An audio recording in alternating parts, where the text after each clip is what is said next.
All right, today we're tackling a case that's just completely captivated and baffled people for more than a decade now. But this isn't just about the crime itself. It's really about the story that got built around it, and how all of us, through the media and our own fascination, have actually become part of the investigation. So let's get into it. So let's start with the central, unbelievable fact of this entire case. On January 26, 2011, a 27-year-old teacher, Ellen Greenberg, was found dead in her apartment. The cause? 20 stab wounds. Yeah, just let that sink in for a second. 20. And get this, many of them were in places like the back of her head and the back of her neck, places that experts have said would be pretty much physically impossible to inflict on yourself. I mean, the scene was brutal, it was violent, and it seemed to point overwhelmingly in one direction. And yet, after the death was first ruled a homicide, the official story completely flips. The Philadelphia Medical Examiner's Office officially declared that Ellen Greenberg died by suicide. How is that even possible? It's the question that's fueled a fight for answers by her family that's lasted years. And it's the question we're going to break down today. How did a death with this much violent evidence get ruled a suicide? So to really get to the bottom of this mystery, we've got to understand who Ellen was and what the initial facts of the case looked like.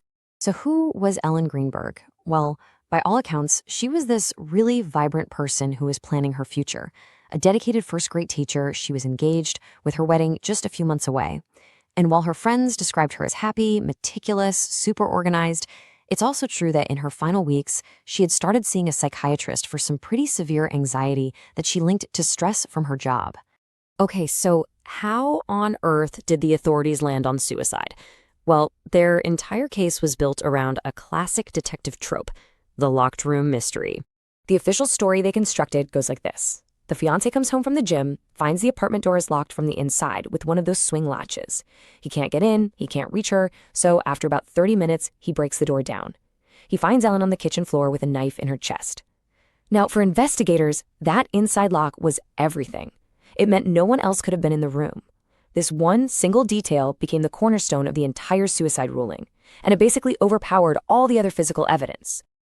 Okay, so that's the official narrative. The problem is, it started to fall apart almost as soon as experts took a closer look.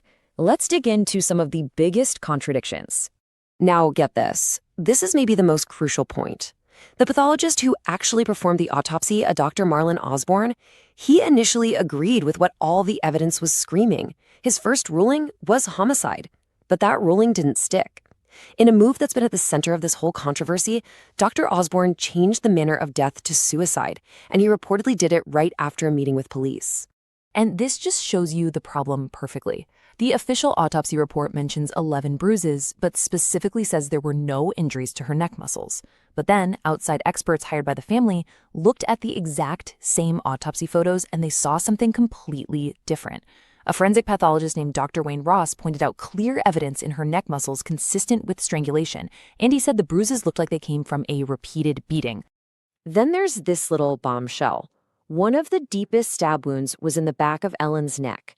Now, the official report claimed it didn't hit the spinal cord, which is a huge deal because if it did, she wouldn't have been able to keep stabbing herself. They based this conclusion on a supposed consultation with a top neuropathologist. But years later, when an investigator asked her about it, she said she had zero memory of the case. No bill, no report, no proof it ever happened. It's like a ghost consultation. And the contradictions don't stop there. They even extend to the 911 call itself, which has since been picked apart by forensic linguists. So analysts listened to this call, and they found something really, really strange. There was this bizarre split in the fiancé's communication.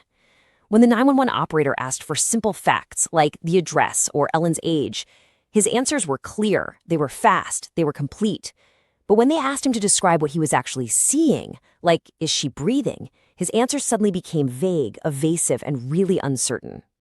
And the conclusion from one analysis was just damning. They said this pattern didn't suggest someone who was overwhelmed by trauma, because that usually affects all your thinking. Instead, it suggested someone who was consciously managing information. In plain English, it sounds less like a person in genuine shock and more like someone trying really hard to stick to a script. So, as you can imagine, faced with all these massive contradictions, Ellen's parents were just not buying any of it. And what happened next wasn't just a fight for justice, it was a war for control of the story itself. And you can really see how that battle played out over the years. For a long, long time, nothing. The case was officially closed. But then, in 2019, a major newspaper investigation brings all these inconsistencies into the spotlight.